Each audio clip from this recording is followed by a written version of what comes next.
पत्रकार बंधुओं को रक्षाबंधन की और पूरे देश में सभी नागरिकों को रक्षाबंधन की शुभकामनाएं। मेरा नमस्कार। आज की प्रेस वार्ता, जैसा हमने देखा, नेता प्रतिपक्ष राहुल गांधी, जिनको पूरा देश नेता प्रतिपक्ष कम नेता अपरिपक्व ज्यादा मानने लगा है, और एक दशक से ज्यादा समय से राहुल गांधी जी की छवि जो बनी है भारतीय राजनीति में, वो छवि थी अराजकता की। संवैधानिक संस्थाओं को बिना प्रमाण के नष्ट करने का प्रयास, आरोप लगाना। लेकिन बड़े भारी मन से जो प्रेस वार्ता राहुल गांधी जी ने करी और एक संवैधानिक संस्था इलेक्शन कमीशन ऑफ इंडिया, निर्वाचन आयोग पे जिस तरह से बेबुनियाद आरोप बिना तथ्यों के झूठ बोल के लगाए, तो ये कहना गलत नहीं होगा, राहुल उर्फ अराजक तत्व अब राहुल उर्फ विध्वंसक हो गए हैं। अब वो विध्वंस करना चाहते हैं संवैधानिक संस्थाओं का, भारत के लोकतंत्र का। और बड़ी जिम्मेदारी से मैं एक बात कहना चाहता हूं, पूरा देश आज कह रहा है कि क्या नेता प्रतिपक्ष को यह शोभा देता है, आपके कोई भी आरोप हो, आपको हक है अपने आरोप लगाने का भी और मुद्दे उठाने का भी, लेकिन धमकी देना, क्या नेता प्रतिपक्ष किसी भी संवैधानिक संस्था को धमकी दे सकता है? तो पहला मुद्दा जो इस प्रेस वार्ता में मैं उठाना चाहूंगा, नेता प्रतिपक्ष के लिए अशोभनीय है, निंदनीय है, पीड़ाजनक है हमारे लिए कि वो संवैधानिक संस्थाओं को अब धमकी देने लगे हैं। और उनकी पूरी प्रेस वार्ता, उनके सारे बिंदु बड़े ध्यान से हमने अध्ययन किया, और यह कहना गलत नहीं होगा, बिना प्रमाण, बिना तथ्य, बिना सबूत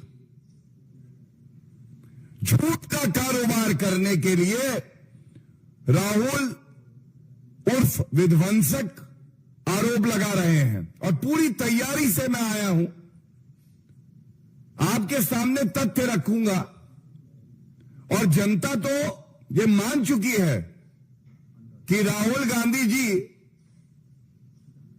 अपरिपक्व, विध्वंसक, गैर जिम्मेदार और भारत के लोकतंत्र को कमजोर बनाने के लिए ही वक्तव्य देते हैं। सबसे पहले, क्या नेता प्रतिपक्ष, कोई सांसद जिसने संविधान की शपथ ली है, वह संवैधानिक संस्थाओं के खिलाफ जंग छेड़ सकता है इस तरीके से? आप मोडस ऑपरेंडी समझिए उनका। क्या मोडस ऑपरेंडी है? पहले, क्योंकि विश्वसनीयता नहीं है, भ्रष्टाचारी है, बेल पे बाहर है, कांग्रेस पार्टी घोटालेबाज है, चुनाव हार जाते हैं। जब चुनाव हारते हैं तो स्टेप नंबर 2, ठीकरा कहीं फोड़ना है, तो ठीकरा फोड़ते हैं वो कभी ईवीएम पे, कभी वीवीपैट पे, कभी इलेक्शन कमीशन ऑफ इंडिया पे, कभी जनता को ही बुरा भला कह देते हैं, और झूठे आरोप लगाते हैं बिना तथ्यों के, और कभी औपचारिक शिकायत नहीं देते हैं। No formal complaint is ever given. If you want to seek a remedy in law, Mr. Rahul Gandhi, I must remind you, our country, Bharat, India, is governed by rule of law, the Constitution of India. And there are forums to raise your complaint. But there is a procedure prescribed. You have to give a formal complaint. तो step number 2, कोई औपचारिक शिकायत नहीं. तीसरा, जब media में अनर्गल आरोप लगाते हैं, उसके बाद प्रमाण मांगती है कोई संवैधानिक संस्था, तो प्रमाण देने से मना कर देना. शपथ पत्र मैं दूंगा नहीं, डिक्लेरेशन मैं करूंगा नहीं.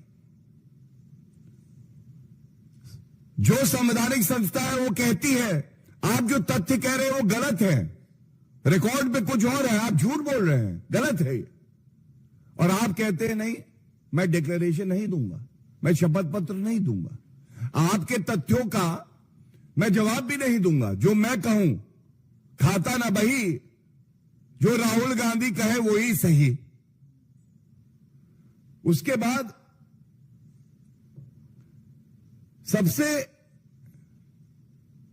जो चिंताजनक है कि जिस तरह से झूठे आरोप लगाए जाते हैं, इससे देश में अराजकता फैलाना, नफरत फैलाना और संवैधानिक संस्थाओं की जो विश्वसनीयता है उस पर प्रश्न चिन्ह उठाना बेबुनियाद तरीके से, और यह चिंता का सबब है. अब मैं कुछ तथ्यों के साथ सर्वोच्च न्यायालय के आदेश के साथ लैस आया हूं. मैं जरूर यह जवाब देना चाहूंगा. पहला क्लेम क्या है? राहुल गांधी कहते हैं, यह बहुत अहम है सभी मीडिया साथियों के लिए भी, और राहुल गांधी जहां मिले माइक लगा के पूछिएगा क्या कहना है इस पे.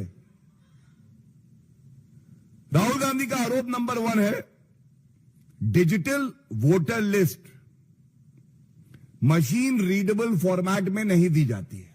यही कहा है राहुल गांधी ने.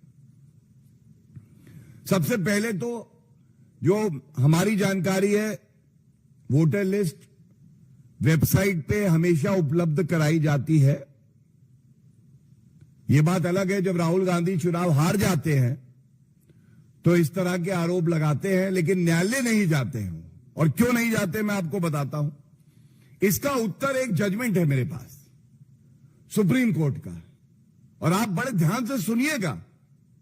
यह बात है 2018 12 अक्टूबर का जजमेंट, और ध्यान दीजिए कौन गया था सर्वोच्च न्यायालय? कमलनाथ जी गए. और इसी जो भी कहूंगा इसी आदेश से सर्वोच्च न्यायालय के पहली लाइन क्या कहता है? ये the petitioner who is the president of the Madhya Pradesh Congress committee, और ये रिलीफ मांग रहे हैं. मध्य प्रदेश कांग्रेस कमेटी के अध्यक्ष कमलनाथ सर्वोच्च न्यायालय जाते हैं और कहते हैं जो मतदाताओं की सूची है ये हमें as per rules text format में दीजिए, टेक्स्ट फॉर्मेट में दीजिए. सर्वोच्च न्यायालय क्या कहता है यह बड़ा अहम है. सबसे पहले निर्वाचन आयोग की विश्वसनीयता. एक तरफ झूठे, मक्कार, ओछी, घटिया राजनीति करने वाले राहुल गांधी नेता प्रतिपक्ष, जिनके शब्दों में इतना वजन नहीं है कि उस पर कोई टिप्पणी करी जाए, और एक तरफ हमारे देश का सर्वोच्च न्यायालय ये कहते हैं निर्वाचन आयोग किसी पार्टी की बी टीम है. और मैं पढ़ता हूं एक पंक्ति इस आदेश से सर्वोच्च न्यायालय क्या कहता है. There is no doubt about the bona fides of election commission of India. It is a matter of record that in the last 25-30 years, Election Commission of India has built up the reputation of an impartial body which tries to hold fair elections. It is a constitutional authority and has been discharging its functions quite satisfactorily. This is what the Supreme Court says. The important takeaways are no doubt about the bona fides of the election commission of India, उनकी मंशा पर शक नहीं किया जा सकता। 25-30 साल से निर्वाचन आयोग निष्पक्ष संस्था के तौर पे कार्य कर रहा है और वो संवैधानिक संस्था है और अपने कर्तव्य का निर्वहन संवैधानिक तरीके से कर रहा है। ये राहुल गांधी को पढ़ना चाहिए, जो संविधान लेके घूमते हैं, दिखाते हैं, लेकिन अंदर क्या है उस संविधान के कभी पढ़ा नहीं राहुल गांधी जी ने। दिक्कत ये है सारी। इसके बाद जिस मुद्दे पे पहला आरोप लगा है मैं वो पढ़ देता हूं। सर्वोच्च न्यायालय ने क्या तय किया? सर्वोच्च न्यायालय ने तय किया, it is for election commission of India to decide about the format in which the draft electoral roll is to be published. और ये क्यों, मैं इसका सारांश बता देता हूं। जब इलेक्टरल रोल, जो हम जानते हैं कि कई लाख पन्नों पे चला जाता है, तो उसकी पीडीएफ कॉपी इमेज में ये दे दी जाती है। इनका कहना था कि वो सर्चेबल हो टेक्स्ट फॉर्मेट में। तो सर्वोच्च न्यायालय ने ये पाया, एज पर द रूल्स, जो भी रेलेवेंट रूल्स हैं, कि कोई आवश्यकता नहीं है, ये जो आप आरोप लगाते हैं और आपकी जो याचिका में प्रेयर है निराधार है। इलेक्शन कमीशन ऑफ इंडिया कानून का पालन कर रहा है, बिल्कुल स्पष्टता से कहा। और इसके बाद एक और लाइन में पढ़ दूं, we are therefore of the opinion that the format in which the draft electoral roll is supplied to the petitioner fulfils the requirement contained in the election manual. जिस तरीके से निर्वाचन आयोग इलेक्टरल रोल को उपलब्ध करा रहा है सभी पार्टियों को, वो कानून संगत है, संविधान संगत है। इट मे बी एडेड, और ये बहुत अहम है, अगर कांग्रेस पार्टी, जो कि चुनाव हारती है क्योंकि विश्वसनीयता नहीं है और उनको लगता है कि उनको इलेक्टरल रोल को बदलना है, तो सर्वोच्च न्यायालय ने भी कहा, और इसको मैं आपके समक्ष रखूंगा। सर्वोच्च न्यायालय ने कहा, it may be added that if the petitioner so wants he can always convert it into searchable mode, which of course would require him to put his own efforts. आप भी मेहनत करिए, आप बदल सकते हैं उसको, आज टेक्नोलॉजी है। अब राहुल गांधी जी अगर टेक्नोलॉजिकली साउंड नहीं है तो इसमें भारत का लोकतंत्र कुछ नहीं कर सकता, लेकिन बदला जा सकता है, यह सर्वोच्च न्यायालय कह रहा है। तो इसलिए पहले मुद्दे पे मुंह की खाई, गलत तथ्य बोल के गलत आरोप लगाना राहुल गांधी की आदत है। दूसरा, राहुल गांधी जी पुनः अपने विध्वंसक अवतार में कहते हैं सीसीटीवी फुटेज जो है ये नष्ट कर दिया गया। कोई भी चुनाव हो, सीसीटीवी फुटेज नष्ट कर दिया जाता है, कोई प्रमाण ना बचे। मैं इतना ही कहूंगा, अपरिपक्वता की पराकाष्ठा। कानून हम पढ़ेंगे नहीं, मेहनत हम करेंगे नहीं, आरोप हम पूरे लगाएंगे। और ठीक है, राहुल गांधी अपरिपक्व हैं, मेहनत नहीं करना चाहते, पढ़ना लिखना नहीं चाहते, लेकिन अधिवक्ताओं की एक फौज है कांग्रेस पार्टी में। चुनौती दे रहा हूं, क्यों नहीं उत्तर देते इस बात का? हमारे देश का कानून यह कहता है 45 दिन तक, 45 डेज के लिए जो वीडियो फुटेज है उसको प्रिजर्व किया जाता है। तो सवाल यह आता है कि 45 दिन के बाद क्या होता है? राहुल गांधी जी, क्या आपको जानकारी नहीं है? अगर election petition, representation of people's act, जो हमारे देश का कानून है, उसमें याचिका दायर कोई कर दे कि भाई मुझे आपत्ति है, चुनाव सही नहीं हुआ, तो वो फुटेज जो है प्रिजर्व कर लिया जाता है 45 दिन के बाद भी, और न्यायालय आदेश दे सकता है। तो ऐसा नहीं है कि 45 दिन के बाद सारा फुटेज नष्ट कर दिया गया।